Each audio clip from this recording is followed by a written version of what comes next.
Morning, everybody. How you doing today? Mark here after a week off. For those of you on the vlog, you're getting a cool little insider look into my home office. Please forgive the mess. It's been a frantic week. Been off last week with some back and shoulder challenges.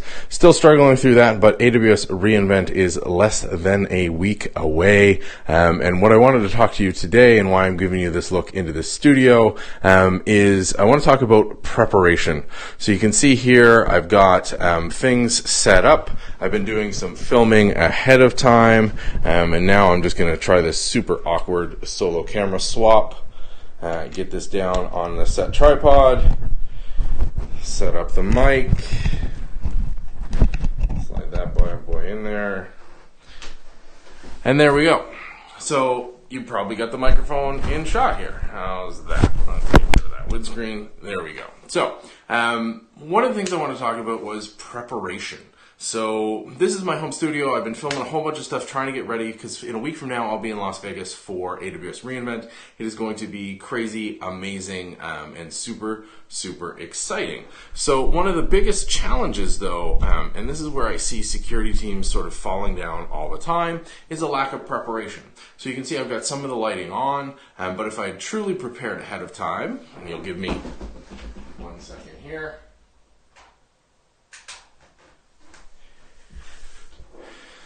This is how the scene would have been lit. I've turned on my key light. For those of you on the podcast, obviously way brighter with the key light and the studio properly lit here to record some videos. And that's really what I'm doing for the next day or two, is recording a whole bunch of stuff that I'll release or add to over the course of AWS reInvent next week. Now, what does that have to do with security and privacy, which is obviously the main theme of this vlog?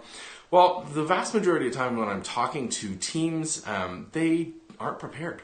They aren't prepared for the worst. And I know that's doom and gloom, but the reality is for incident response, you can't make it up on the fly. For any sort of PR response, communications response, you can't make it up on the fly. You need to talk about this stuff beforehand. You need to be prepared. You need to have your lights already on. You need to have the scene set, the scene staged. There was some interesting stuff I think you got glimpses of as I did the opening shot here. I am working on a video that explains how I shoot and why I shoot different shots. And also I'm working on readjusting the studio a bit for a different look in 2019. But the idea here is that, you're preparing. You're setting up things. You're thinking through when you have time to think. So I wouldn't exactly say I have time to think last week and this week, but I have a lot more time than I do next week. So next week I'm at this show. It's going to be, my calendar is just jam-packed, which is a great thing. I love it. But I don't have time to plan out shots. I don't have time to create the bumpers that go in front of the videos. I don't have time to make the call to actions. I don't have time to write blog posts on the fly that I haven't already sketched out into a skeleton. I'm doing my preparation last week, started a couple weeks ago, honestly, but I've been doing my preparation and will have been doing preparation for about a month before the actual show. The corollary here is if you're in a scenario where you're defending an organization, preparation makes the actual event so much easier. So if you take time to write down who the key contacts are, what the critical information is, what the restoration procedures are, test those procedures out. If you're doing that work ahead of time, when things hit the fan, all you have to do is walk through the pre-established steps and verify at each step sort of, does this continue to make sense, or was there something we didn't see? But you've essentially got 95% of the work done. You just need, or 95% of the thinking done. You just need to work through it. And that's an absolutely critical difference between successful incident response and a stumbling one, or you just got through on the skin of your teeth, or you barely made it kind of through.